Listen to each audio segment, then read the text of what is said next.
Bonjour from Paris. We've just wrapped up an incredible trip exploring the City of Lights, and now we're off to Berlin for our next adventure. Today, we have two fascinating reports that delve into topics similar to those we explored in previous episodes. If you're new to our podcast, welcome. Don't worry about feeling left behind. Listening to some earlier episodes will give you a great sense of the bigger picture. We'd love to hear your thoughts and questions along the way. As always, stay safe and enjoy the journey with us. Let's explore together. All right, so let's dive into some of these reports we've got Okay. on potential geopolitical shifts, Sure. especially since I know you really follow this stuff closely. Yeah. We've got excerpts here from a 2024 study Okay. by the German Institute for International and Security Affairs. Hmm. It's titled Global Political Uncertainties, Explorations of the Future. Interesting. And they use kind of this foresight approach Yeah. to explore these potential global developments and their Okay. implications. Yeah, it's really interesting how they use foresight in this study. Yeah, Instead of like making straight up predictions, right. they lay out this range of kind of plausible scenarios. Yeah. Almost like a stress test for global systems. Yeah, definitely. And they start with this scenario. Okay. They call it the rise of a liberal Europe, Okay. set between 2024 and 2028. All right. And they ask us to imagine Yeah. right-wing populist parties gaining a majority Uh, in the 2024 European Parliament elections. Wow. It's a pretty stark picture they paint yeah. with a shift towards illiberal policies Right. within the EU. So what would that look like? Well, the report suggests Yeah. this shift could prioritize national sovereignty Okay. over EU integration, Interesting. leading to some pretty significant changes. Like what? They highlight things like increased protectionism, Mm-hmm. stricter migration policies, Okay. and even a potential weakening Wow. of the rule of law. So some really fundamental shifts. Yeah, as key areas to watch. Makes sense. They even point to the 2027 French presidential election Okay. as a potential tipping point Yeah. with a right-wing victory, Right. further solidifying this illiberal bloc Interesting. within the EU. It makes you wonder how that would impact Yeah. the EU's global role, Totally. especially in areas like multilateralism and climate change. It's a critical question. Yeah. The report argues that a more inward-looking Europe Mm-hmm. might struggle to maintain its leadership in these areas, Right. potentially even creating a vacuum Yeah. on the global stage. Interesting to think about. Yeah, and that could have a ripple effect across the international system, For sure. impacting everything from trade Yeah. to security cooperation. Absolutely. Okay, so let's shift gears a little bit. Okay. We talk about another scenario. Right? China winning the race to the moon. Oh, wow. The report puts this in 2028, Okay. with China successfully landing a crewed mission Uh-huh. on the moon. So really cementing their place. Yeah, it makes you think about Yeah. those changing dynamics Right. in the space race. Absolutely. What's striking is how the report contrasts the rapid advancement of China's space program Mm-hmm. with a more fragmented America-first approach Right. by the U.S. Yeah. It suggests that this could actually lead to a new space order, Wow. with China setting the rules. And what about Europe in all of this? Unfortunately, the report isn't super optimistic. Oh. About Europe's space ambitions. Okay. They suggest that Europe really struggles to Yeah. remain competitive, Mm-hmm. largely due to insufficient investment Oh. and political support, Well, they fall behind. ultimately becoming kind of a junior partner to the U.S. That's a little concerning, Yeah. considering Europe's history and Right. space exploration. Yeah, and the report goes a step further, Okay. highlighting another key aspect of this scenario. What's that? China leveraging its space program Mm-hmm. to forge these partnerships Uh-huh. with autocratic regimes. So it's almost like a Love it. potential counterblock to the West is forming, Exactly. particularly in space exploration and resource extraction. Right, and this scenario really underscores how Mhm. the competition for resources and influence Mm-hmm. is extending beyond Earth now. It's a whole new arena. It raises some serious questions Yeah. about potential conflict Right. and the need for international cooperation. In space? Yeah, exactly. Now, for a completely different kind of shift, Okay. let's look at the scenario they call Right. reform and expansion of the UN Security Council. Interesting.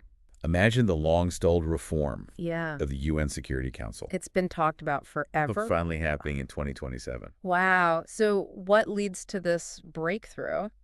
Well, the report suggests that this reform is driven by Okay. kind of these escalating global crises and shifting geopolitical dynamics Okay. in the 2020s, Right. which finally forced member states to compromise. So they're forced to the table. Exactly. Yeah. It's a fascinating look at how Yeah. major changes often come about in response to crises. Right. Out of necessity. Yeah. And as part of this reform, Okay. Germany gains a semi-permanent seat Interesting. on the Security Council. Wow. It makes you think about what Yeah. that means for Germany's foreign policy Right. and its role within the UN. Definitely. The report highlights how this would give Germany more influence. In UN affairs, but also require them to carefully navigate relationships Right. with other council members. It's a delicate balancing act. For sure. But there's another twist in this scenario. Okay. The report introduces a new element, Right. a collective veto for all the newly added semi-permanent members. So this is where things get really interesting. Right. On one hand, Yeah. this collective veto could potentially allow for greater action against mass atrocities. Okay. But on the other hand, Yeah.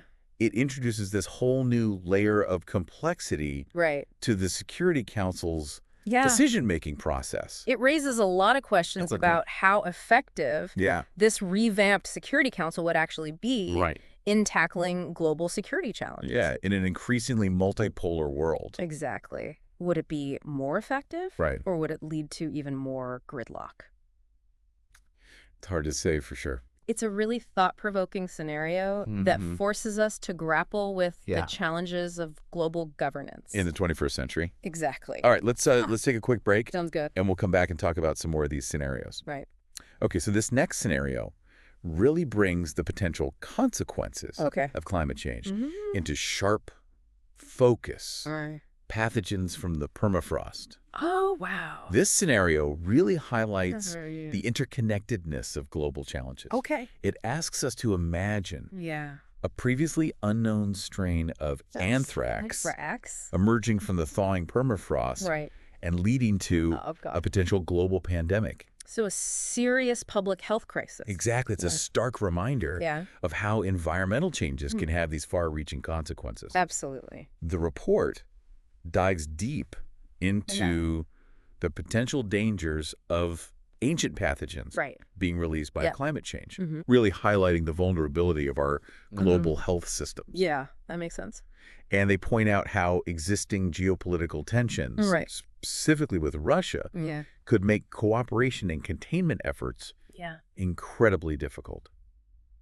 That's a key point. The report specifically mentions challenges in information sharing and the need for this robust One Health approach to address these kinds of threats. So it's not just about containing a disease, but understanding the complex interplay between human-animal and environmental health. And environmental health. It's a reminder that it really is. These systems are all intertwined. Absolutely. And this scenario really underscores how urgent it is to not only address climate change, but also strengthen global health security. Especially given how quickly diseases can spread in our interconnected world. We need to be prepared for these kinds of emerging threats. We do. Okay, are you ready for this last scenario? Oh, yeah, hit me with it. Elon Musk and the future of the Ukraine war.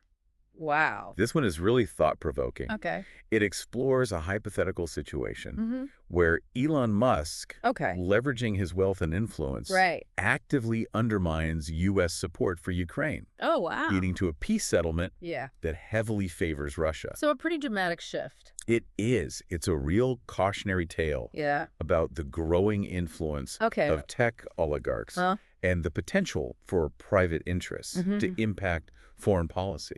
Right. The report analyzes how Musk's political ambitions, combined with his control over critical technologies like Starlink, could actually allow him to exert pressure on both the Ukrainian and U.S. governments. It's a bit unsettling to think about. I know. The report really focuses on Musk's control of Starlink, which has become so vital. It's essential for communication in the Ukrainian military. Right. Imagine the implications. Yeah. If that lifeline is suddenly controlled by someone with their own agenda. Yeah, the report suggests that Musk, driven by, personal beliefs and strategic interests, could potentially adopt this pro-Russian stance. And really tipping the scales of the conflict. Yeah, it's a reminder that individual actors, especially those with vast resources and technological control, can have this outsized impact. I mean, it's scary on geopolitical events. Right. This scenario really raises questions about the accountability and transparency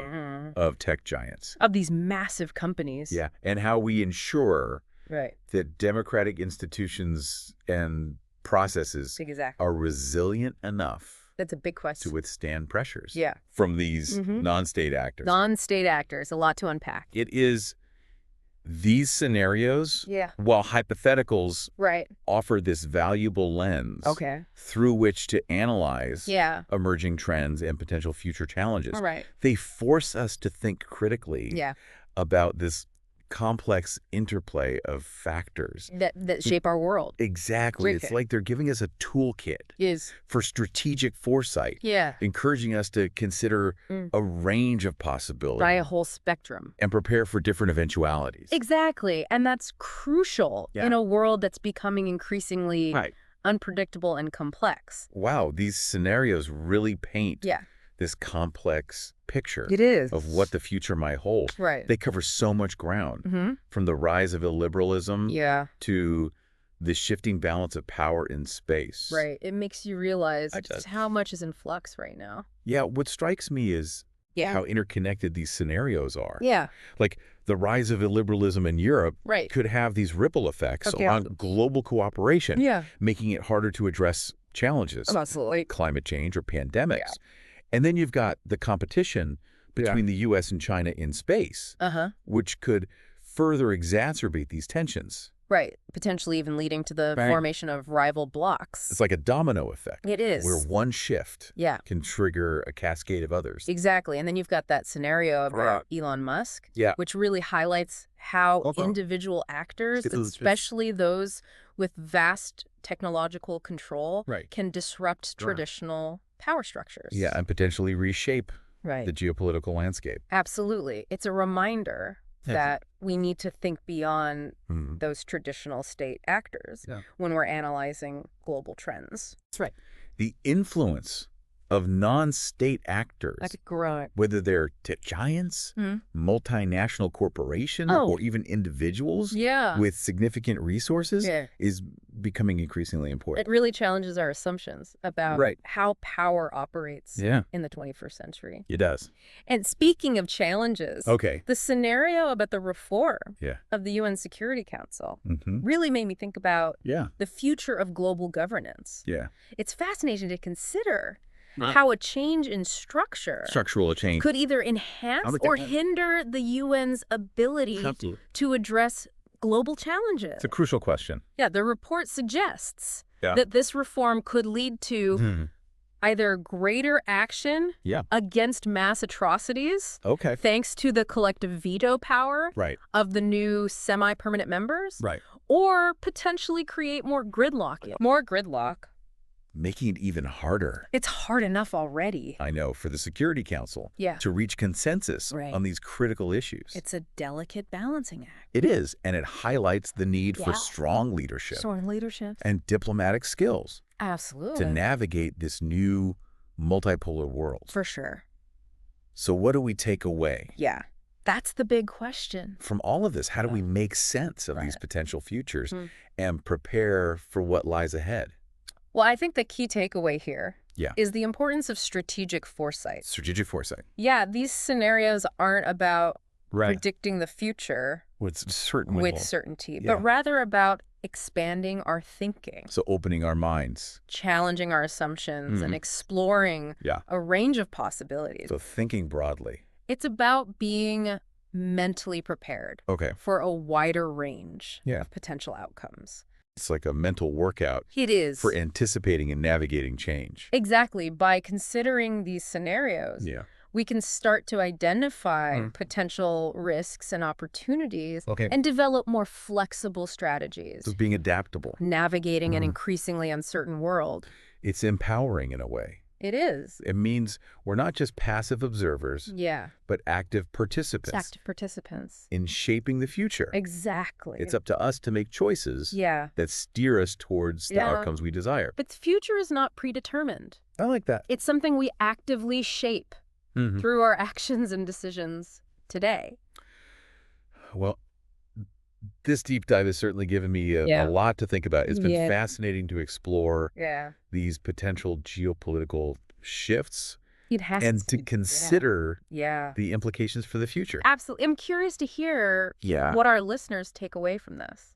I think this deep dive underscores the importance of staying informed, engaging in critical thinking, and being open to different perspectives. Absolutely. The world is complex and constantly evolving. It is. And we need to be prepared to adapt and respond to new challenges and opportunities. As they emerge. As they emerge. That's a great point to end on. Yeah. Thanks for joining me on this deep dive. It's been a pleasure. Into the future of geopolitics. Yeah, it's been great. It's been a thought-provoking journey. It has.